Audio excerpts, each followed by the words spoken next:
दोस्तों, आज की कहानी है पापा मुझे बहुत दर्द हो रहा है। कहानी पसंद आए तो वीडियो को लाइक एवं सब्सक्राइब जरूर करना। किस बात की बेचैनी है? सब तो है तुम्हारे पास। शिफॉन और हैंडलूम की साड़ियों का बेहतरीन कलेक्शन सबके साथ मैच करती एसेसरीज, पैरों के नीचे बिछा मखमली गलीचा, मोहतरमा और क्या ख्वाहिश है आपकी। हालांकि सरगम ये सब मुझे हंसाने के लिए कर रही थी, लेकिन ये बातें मुझे इस समय अच्छी नहीं लग रही थी।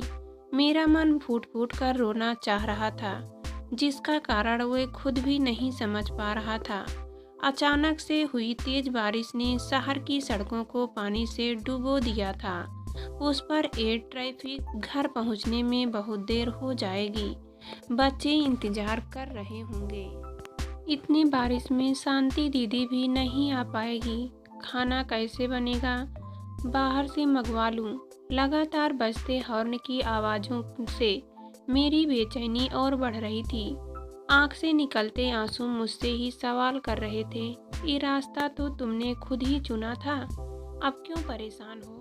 तुमको ही तो अपनी माँ जैसी जिंदगी नहीं जीनी थी। एक महत्वहीन जिंदगी जिसका कोई उद्देश्य नहीं था। माँ को हमेशा मसालों की गंध में महकता देख तुम ही तो सोचती थी कि माँ जैसी कभी नहीं बनूंगी। सच ही तो था। ये चाची के कलप लगी साड़ियाँ, उनके शरीर से आती भीनी खुशबू, चाचा का उनके हर बातों को मानना और चचेरे भाई बहनों को सबसे अच्छे इंग्लिश स्कूल में पढ़ना, सब कुछ उसे अपनी और माँ की कमतरी का एहसास दिलाता था। उसने कभी भी अपने मम्मी पापा की जिंदगी में उस रोमांच को महसूस नहीं किया जो चाचा चाची की जिंदगी में बिखरा हुआ था। बचपन से ही एक छत के नीचे रहते दो परिवारों के बीच का अंतर उसे अंदर ही अंदर घोलता रहा। विचारों की तंद्रा घर के सामने आकर ही टूटी। गाड़ी पार्किंग में खड़ी कर मैं बदहवास सी अंदर गई। वैभव अब तक घर नहीं आए थे। बेटा अंकु मुझे देखते ही लिपट गया। बेटी मुझे देखकर अपने कमरे में चली गई। मैंने अंकु को पुचकारते हुए पूछा, भूख लगी है? मेरे बेटे को अंकु ने नहीं में सिर हिलाया। मेज पर रखी प्लेट में ब्रेड का एक छोटा टुकड़ा रखा हुआ था। मुझे लगा कि वैभव ने बच्चों के लिए कुछ ऑर्डर किया होगा। तब तक अंकु ने कहा, आज दीदी ने बहुत अच्छा सैंडविच बनाया था मम्मा।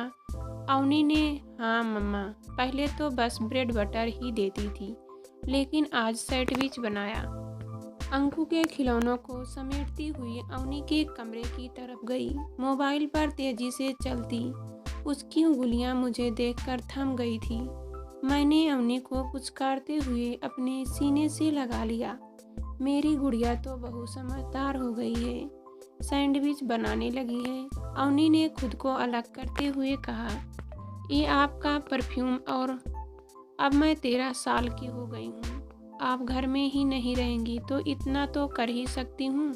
इतना अटपटा जवाब, ऐसे क्यों बात कर रही है मुझसे? अरे रोज तो शांति दीदी शाम को आ ही जाती है। तब तक वैभव की आवाज़ आई, अरे आज हमारी रानी साहिबा रसोई घर में? कहीं सपना तो नहीं देख रहा हूँ मैं? उनकी मुस्कान ने मुझे फिर से सम्मान कर दिया।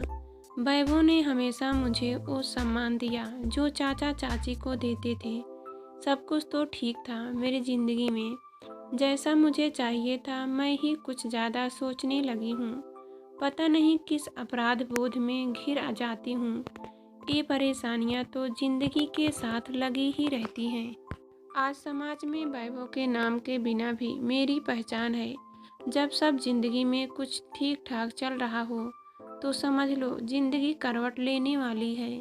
रात को 11 बजे पापा का फोन आया कि माँ की तबीयत खराब है। क्या हुआ, कब हुई? ये सब पापा ने सुना ही नहीं। पिछले 3 दिनों से इतनी व्यस्त थी कि माँ से बात नहीं हुई थी। सुबह की किरणों के साथ मैं अस्पताल के गेट पर पहुंची। पापा चाचा आईसीयू गेट के बाहर खड़े थे। मैं उनकी तरफ बढ़ने लगी तो वैभव ने मेरा हाथ पकड़कर कहा, हिम्मत रखना। मैं तब भी कुछ समझ नहीं पाई। सब कुछ शांत था। माँ के पास लगे मॉनिटर के अलावा अब कुछ नहीं हो सकता है, दर्शन कर लो, कहकर चाचा मुझे अंदर ले गए। माँ की आंखें बंद थी। मुझे कुछ समझ नहीं आ रहा था। दर्द की एक लहर मेरे सीने में लेकर हाथ तक दौड़ रही थी। माँ का चेहरा देखकर लगा कि वो गहरी नींद में सो रही हैं। कांपते हुए हाथों से मैंने उनका हाथ पकड़ लिया। वैसे ही गर्म हथेलियाँ महसूस हुआ कि उन्होंने भी मेरा हाथ हल्के से दबाया है। तब तक वह मुस्कुराने लगी और सांस के तेज झटके के साथ सब बंद हो गया। मैं चिल्लाती रह गई, लेकिन माँ ने कुछ नहीं सुना। ऐसे मुंह फेर लिया जैसे पहचानती ही नहीं हो। भला ऐसे कौन माँ जाती है। अचानक से बिना कुछ बोले बिना मिले मैं उनकी अलमारी से कपड़े को निकालकर उनकी गंध खोज रही थी। सब कपड़े धुले हुए थे। चाची के पास इस उम्मीद में बैठी कि उनसे माँ का स्पर्श मिलेगा, लेकिन वो तो खुद ही सुध-बुध खो चुकी थी। अस्पताल से आए कपड़ों का उनका कपड़ा मिला जो उस दिन उन्होंने पहना हुआ था। वही मसालों की गंध जिससे मुझे चिढ़ थी, आज माँ के पास होने का असहाय करा रही थी। हर रस में एहसास दिला रहे थे कि माँ अब वापस नहीं आएगी। दोनों बच्चों के समय मातृत्व अवकाश खत्म होने के बाद माँ कुछ महीने मेरे पास ही रही थी। वैसे भी साल में 2 बार तो माँ उन दोनों के जन्मदिन पर आती ही थी। अब मेरे पास बस उन पलों की यादें ही बची थी। अवनी का जुड़ाव माँ से बहुत ज़्यादा था। 13वीं की रस्मों के बाद पूरा परिवार एक साथ बैठा हुआ था। अगले दिन सबको अपने अपने घर निकलना था। चाची की आंखें फिर से डूबने लगी। वे सुबुकते हुए कहने लगी, भाभी ने मुझे मुँह दिखाई देते हुए कहा था, ये सारे उपहार तो साल 2 साल में पुराने पड़ जाएंगे, लेकिन आज मैं तुम्हें वचन देती हूँ कि मेरे जिंदा रहते हुए तुम्हें मायके की कमी महसूस नहीं होने दूंगी। उनके चलते ही मैंने अपना पढ़ने वाले और नौकरी करने का सपना पूरा किया। पापा, जो अब तक बिल्कुल शांत थे, उन्होंने चाची को समझाते हुए कहा कि वे देवी थी, इस घर को मंदिर बनाने आई थी, अपना काम पूरा करके चली गई। अब तुम्हें सब संभालना है। ये क्या बोल रहे हैं पापा? मैंने तो तुम्हें कभी माँ की तारीफ करते नहीं सुना, या उन दोनों के मुख प्रेम को मैं समझ ही नहीं पाई। माँ के जाने के बाद जिंदगी रुक गई थी। कभी लगा ही नहीं वे दूर होकर भी इस कदर जिंदगी में मौजूद हैं। शांति दीदी को काम करते देख मैं उन्हें गले लगा लेती। उनसे आती गंध में मैं माँ को खोजने लगती थी। लगता था मैं बहुत खराब बेटी हूँ। मुझे उनकी स्निग्धता और परिपक्वता पर गर्व करना चाहिए था, और मैं अपनी आर्थिक स्वतंत्रता के मद में अंधी बनी रही। अपराध बोध से बड़ी कोई सजा नहीं होती, और मुझे नहीं पता था कि इस सजा की अवधि कितनी है। बढ़ती कमजोरी और मानसिक स्थिरता के कारण मैंने छुट्टी ले ली। वैभव, बच्चे सब मेरी इस हालत से परेशान थे। परेशान तो मैं खुद भी थी, लेकिन इन सब से उबरने का कोई रास्ता नहीं दिख रहा था। पतझड़ का सूनापन नई पत्तियों की आमद से ही दूर होता है। नन्हे पक्षियों की चकचकाहट से ही निर्जनता को आवाज मिलती है। एक दिन अवनी ने मुझे अपना मोबाइल दिया और कहने लगी, मम्मा, आपको पता है कि नानी आपको कितना प्यार करती थी।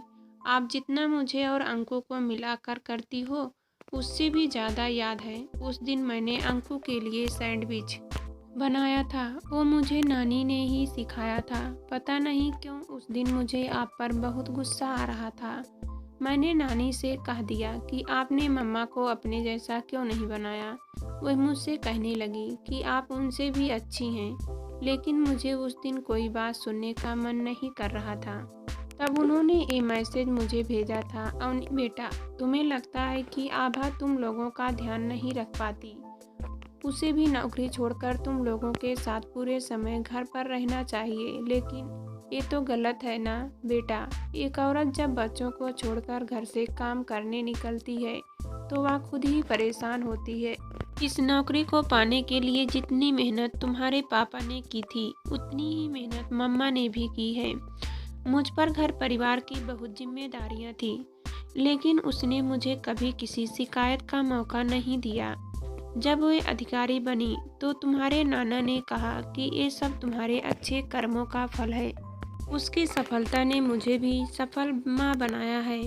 उसको कभी गलत मत समझना और हमेशा मजबूती के साथ उसका साथ देना एक बोझ था जो आंसुओं के साथ हल्का हो रहा था। अवनी मुझसे चिपकी हुई थी, कह रही थी, आपके अंदर से नानी की खुशबू आ रही है।